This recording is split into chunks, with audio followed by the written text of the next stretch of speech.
प्रीति एक पढ़ी लिखी लड़की है जिसकी एक अच्छे घर में शादी हुई है। प्रीति का पति राहुल एक मल्टीनेशनल कंपनी का मैनेजर है जो आधे महीने विदेश में ही रहता और छोड़ जाता है अपने मम्मी पापा को प्रीति के भरोसे, जिससे इस देश को सुधारने की चुल ने परेशान कर रखा है।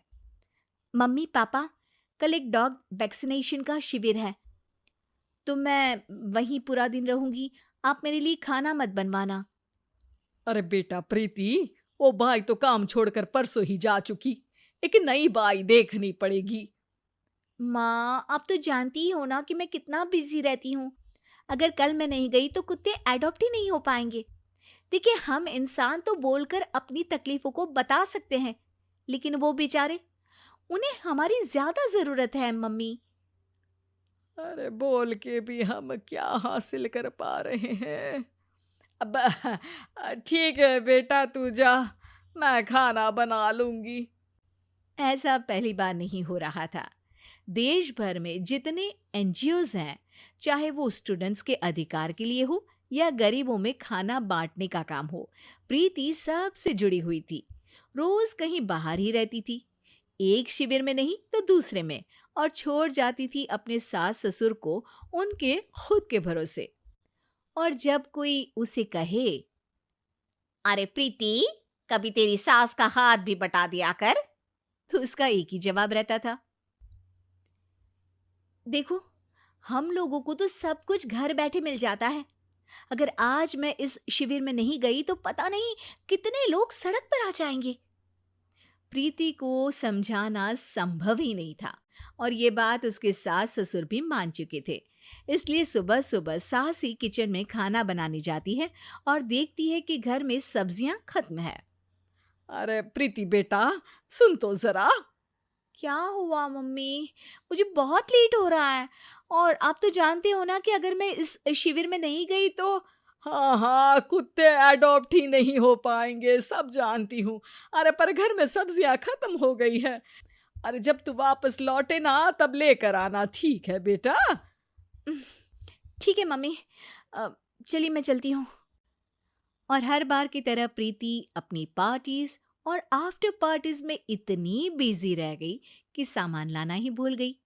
बात केवल सब्जियों की नहीं थी, लेकिन प्रीति हर रोज किसी नए शिविर में निकल जाती थी, अपने सास ससुर को अकेला छोड़कर।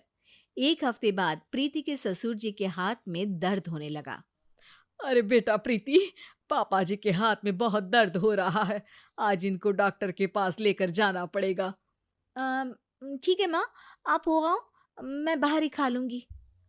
अरे बेटा, मैं कैसे ले जाऊं? ये काम तो हमेशा राहुल ही करता था, और मुझे तो डर है कि कुछ ज्यादा बड़ी बीमारी ना हो जाए। उफ़ो!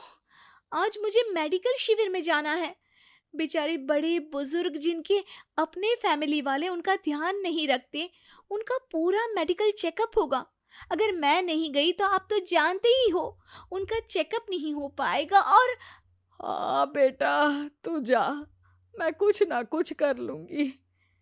प्रीति के सास और ससुर दोनों ही काफी समय से प्रीति को समझाना चाह रहे थे कि उन्हें भी मदद की जरूरत है, लेकिन अब तो पानी सर के ऊपर जा चुका था।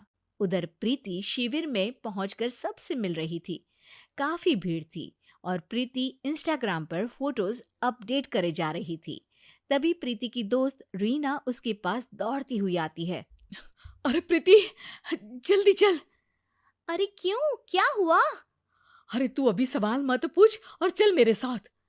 प्रीति रीना के साथ जाती है तो देखती है कि गरीब बुजुर्गों की लाइन में प्रीति के सास ससुर भी खड़े हैं। प्रीति को समझ में नहीं आता कि ये क्या चल रहा है। उसके ऑर्गेनाइजेशन में सबकी नजर उसके सास ससुर पर थी, और प्रीति को लगा कि बात उसकी इज्जत पर आ गई है। माँ, पापा जी, आप दोनों यहाँ क्या कर रहे हैं? आप तो जानते हो कि ये शिविर गरीबों की मदद करने के लिए बनी है, और आप इसका मजाक उड़ा रहे हैं इस तरह से लाइन में खड़े होकर। अरे बेटा, हम भले ही गरीब ना हो, पर जरूरतमंद तो है ही। हमारा भी कोई ध्यान रखने वाला नहीं है। मेरे पति के हाथ में दर्द है। मैंने सुना कि जरूरतमंद बुजुर्गों का यहाँ फ्री में इलाज हो रहा है, इसीलिए चले आए। अ, नहीं, मतलब मैं तो। प्रीति को समझ में आ गया था कि समाज को संभालने से पहले उसे अपना घर संभालना चाहिए, और वो सर झुकाकर अपने सास ससुर से माफी मांगती है।